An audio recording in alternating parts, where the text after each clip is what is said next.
So, with the new spot and the new ideas and the new things that's coming about, we at least got to show you some of the old stuff that we had in the archives during the move and all that. Gotta hit them with the stuff, because we ain't about to just say everything over, No, dog, no. I'm going to only say it once type of cat. You know what I'm saying? If I said it the way I said it, that's the way it should have been said. So what we going to do right here is we going to go back. Way back.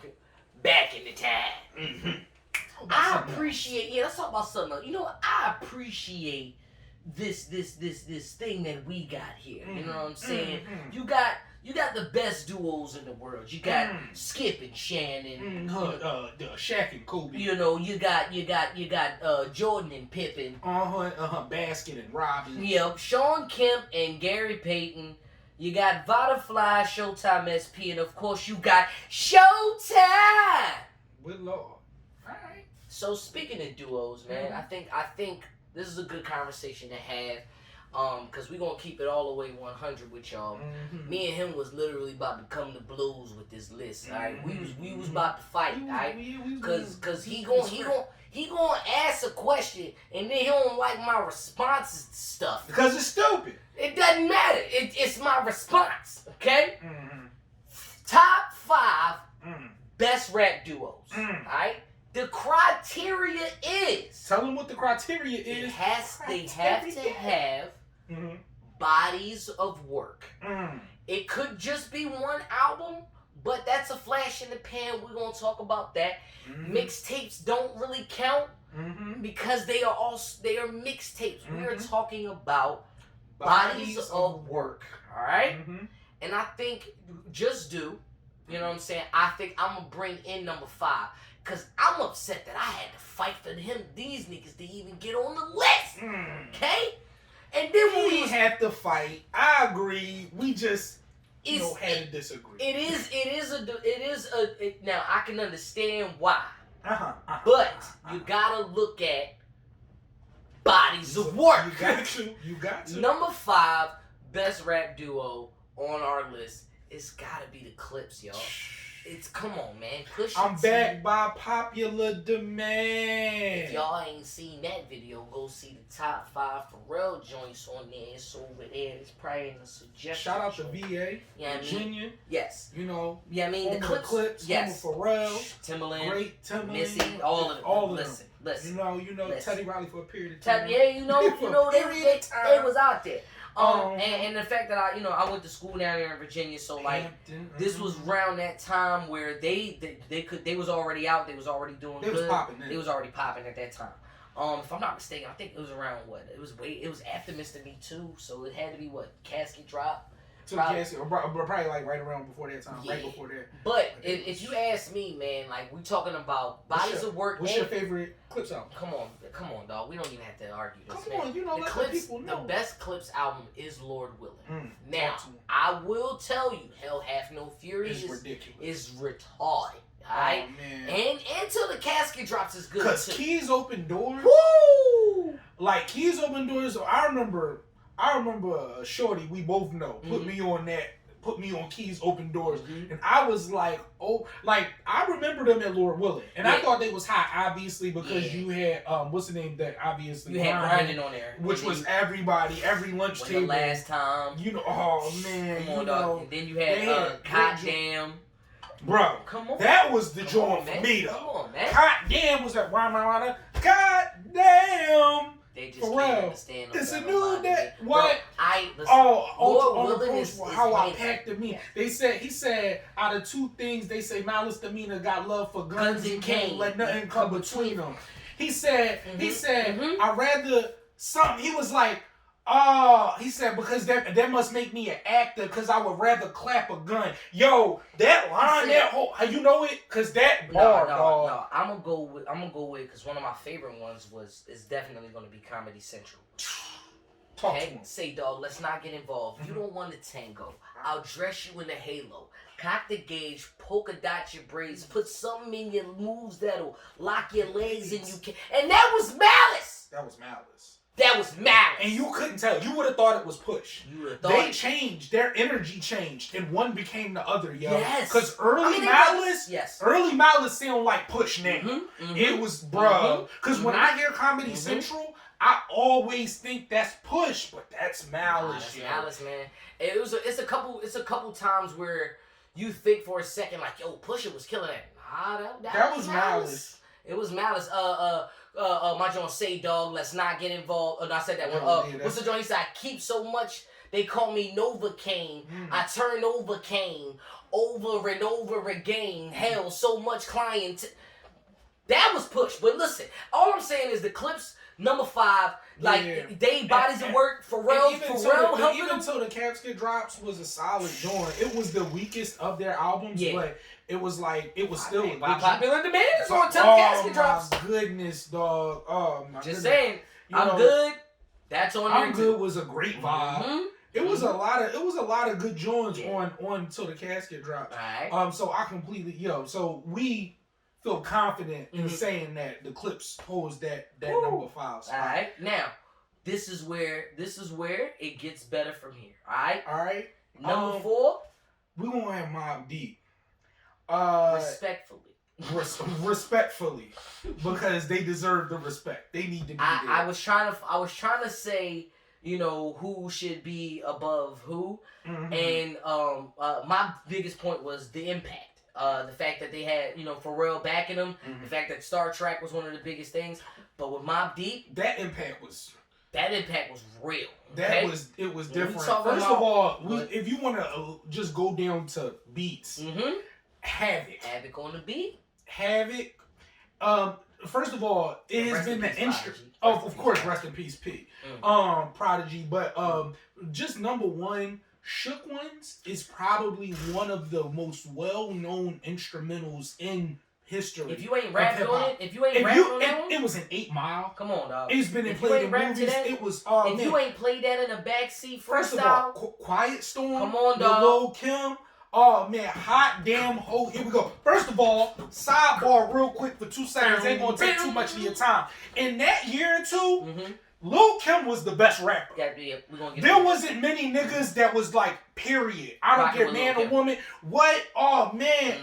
Between that verse, that Quiet Storm verse, and that All About the Benjamins, she arguably had the best verse besides Biggie. And Jada wrote 2 verses. But Mobb Deep, even when Mobb Deep came back out later on, I still fuck with Got It Twisted. Oh yeah, Got It Twisted. Remember Hold You Down? Do you remember that? Hold You Down. Oh man. I remember all and that is a reason why like I said, and that's the reason why I take Mobb Deep over Clipse. Because their impact on their sound within the criteria that we're talking about, within the bodies of work, within the bodies of work. Like I said, like their impact for their albums, the way that they was. Because not to mention, listen, if you do something to the point where Hov got to say something to you, yo, I'm telling you, because Prodigy, yo, dog, and even like later, like. There's an interview where Jay-Z talks about it, and he's just like, everybody in rap, niggas that mattered, like, had their year. He was like, there was about a time where, like, Prodigy, there was like, for 2 or 3 years, Prodigy was like one of the best rappers alive.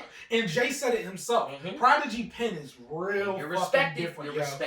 I didn't get Prodigy until I was like 26. Yeah. And I'm going through, and it was SoundCloud. And I'm listening, I'm like, how does this nigga rhyme? And I was like, oh, this is why niggas talk about Prodigy the way they do, because I didn't get it until like 3 or 4 years ago. I'm gonna be real with you. It wasn't, like I said, until he died. That's when you really started dying. Well, people talking about it or whatever, and I feel like it take a nigga to die to get you to listen to him. I mean, like a lot of niggas would have never listened to Doom if Doom didn't die. You infamous though. You know what I'm saying? Yeah. But so respectfully, we give the 4 spot to Mobb Deep. Number 3. Let's ruffle some feathers. Let's talk about it. You want to talk about? Go ahead, number 3. Can I just say it? Ahead. All right. He said, in my hood, we call it buck. You know what I'm saying? all my he said, can I tell him real quick? Smoking cylinder, get some weed up in my cup. All my cars got living wood. In my hood, we call it buck. Everybody wanna ball, party ball at the mall. If he up, watch him fall. I can't fuck with you. Did he really say I can't fuck with you? Maybe that might have been Kendrick. I don't know if that was Kendrick. It's been quoted so many times. He's part of the reason, probably why Jay-Z is Jay-Z.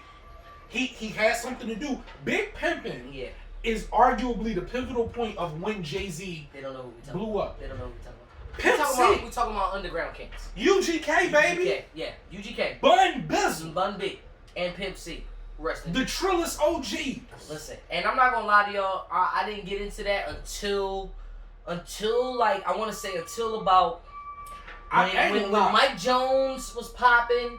When you had come on, Swisher House. Oh, you talking about Big? That was when you talking about Paul Wall. That was when this the thing is, I was fucking with Houston, but I still did not go into UGK. Pimp C had been dead, and I ain't listening.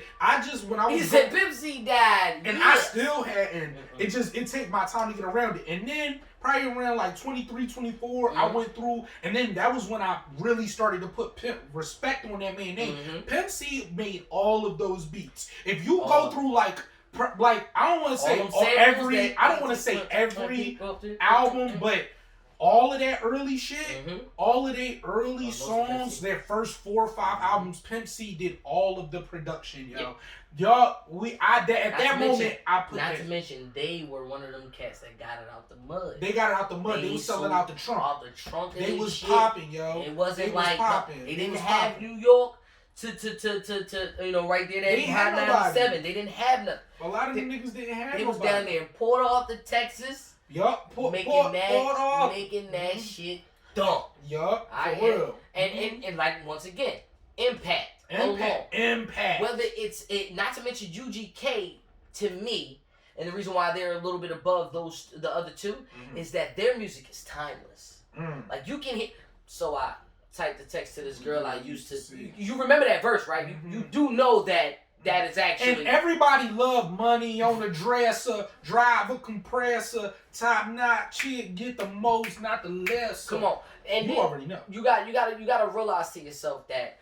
It has to be a timeless thing, you know what I'm saying? So that's why can rock forever. Yeah. There's certain UGK songs that there's songs that I've heard, and even songs that you don't know, and then they'll play it and you'll be okay with it. Like, yo, and then you'll be like, listen, UGK, they have real smooth shit, yo. So respectfully, UGK is our Trey Ball. Alright, now number 2, this one. We really might ruffle some feathers with this one. Because low key, you love to say that, but niggas really might be mad at this, and I don't care. I don't give because they deserve to be there. Or 2 shits. Not to mention, we like lyricists. Like we like rap. You know what I'm saying? We like that grungy feel. Shit. Benny the Butcher is one of our #1 viewed videos right now. Right. And it's all of the essence of these two. Gritty. These two. Gritty. When you think of that sound, gritty. It's these two. They were part of a group. They are still a group. But when you talk about them two, we talking about Raekwon the Chef and Ghostface Killer. Ice Water. Cause you know. Ice motherfucker water. Niggas was only built for Cuban links. Alright? You don't know what rapping is until you've heard Guillotine. Until you heard incarcerated scar faces. You don't know real pain until you hear Iron Man. All that I got is you. You just had Mary J. Blige just sing in the background, but Ghostface had you crying. I remember plucking roaches out the cereal box. And that beat is classic. That beat is like a classic, legendary hip hop beat. We're talking impact, sir. We're talking about impact, man. And then let's even talk about not even only Built for Q. Go back, Iron Man. Right, that's what I'm saying. Iron Man. Both of them, and that second Only Built for Cuban Links was good too. It was good too, and that came late. There wasn't nobody worried about him. And when I peeped it, and I remember I listened to it when it came out because that was when I was on my Raekwon kick. I was stuck on Raekwon for a minute, and that's still I put him up there. And I'm surprised he ain't get in my 6 through 10. If we did 11 through 15, he'd be 11. Probably He'd be 11. Raekwon up there, yo. Raekwon Penn. Yeah, you got Raekwon Penn. I ain't gonna lie. Raekwon is, to me, everybody always say Meth, and I understand that when they say the best Wu-Tang member, and I understand that. To me, Raekwon. Yeah. I think Raekwon is. I think when you look at how Raekwon writes and how he writes, because he has a different pen. Raekwon is like a prodigy. It's a different pen. When you look at Raekwon write, and I bet you if you ask Meth who the best nigga in Wu-Tang, even if you didn't even take like style or whatever, he would probably say Raekwon. He'd probably say the chef. Raekwon is different, bro. That's why he's called the chef. And later Raekwon is different. When he when he was on good music, he was doing. Yo, later Raekwon after like 04, like even no, don't get me wrong. Only built for Cuban Links, Raekwon was crazy, but Ghostface really kind of ended up standing out. Yeah. But even though Raekwon was smacking Jones, but let me tell you, 03, 02, and after Raekwon was like a nigga, he was in the 36 chamber. He went through all 30, he did 36. Yep, he came back. Chambers. That's how that nigga write. I'm gonna just say one thing. Listen to a joint called Stay Off the Fucking Flower. just listen to the nigga. Listen to him. But let's get to that top spot, bro. I mean, I think this one, no one should argue. If you're gonna argue with us, you are better off arguing with dried paint. Especially when it comes to two things: impact, projects, and soul. Bodies of work. Bodies like your body. Do we really gotta debate this here? Come on, man. Do we really gotta debate this here? We talking about Big Boy, Daddy Fat Sacks, and Andre. 3 Stacks. Outkast is the #1 duo, man. Come on. It should just be so. Do we have to explain it? If we gotta explain why Outkast is dope. Listen, man, I had met a gypsy and she hit me to some life game to activate and stimulate the left and right brain. Say, baby boy, you only funky as your last cut. You focus on that, your ass will be a has, but that's one to live by or either that's one to die to.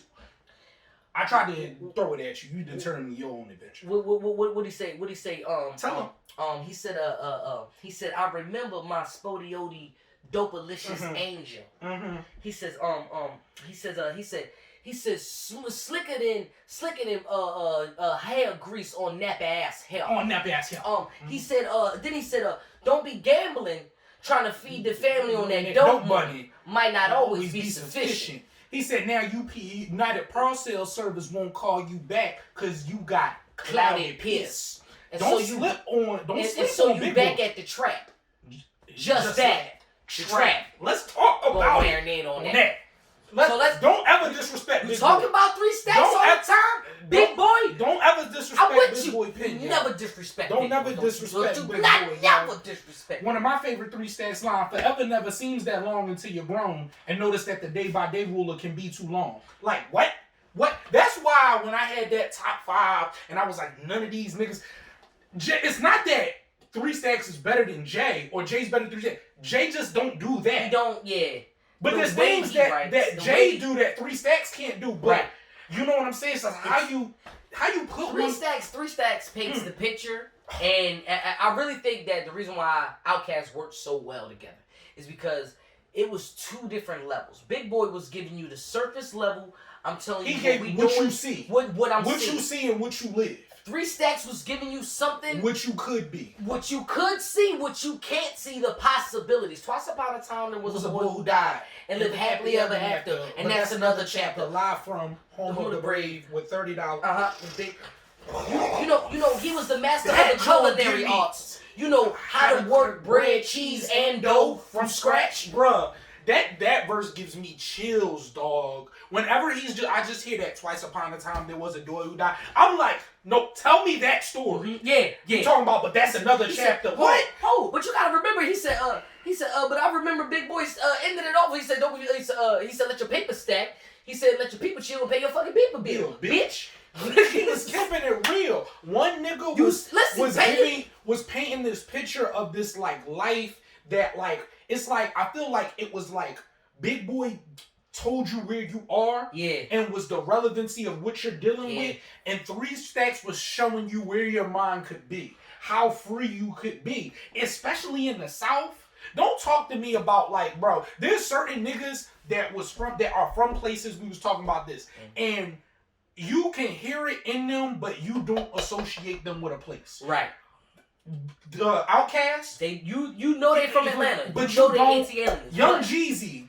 It was another nigga. When 101 came out, nothing about Jeezy was Atlanta his whole career. Except for the fact that he said he was from Atlanta. He's from Atlanta, yeah. Yeah, Jeezy was one of them niggas. Jay-Z, obviously in New York. Yeah, nigga. like you do not associate Kanye, obviously from Chicago. But he does not sound like a Chicago, So it's this point where you being your art, you living your art, it goes past your dialect, what you talk like, where you from, you your work. And obviously you get to see why, because Outkast. That's why they gotta be number one. Outkast number one is hands down the best duo. The niggas went diamond. You can debate your mother. Y'all look up what going diamond means if you don't know. Not to mention, one last point.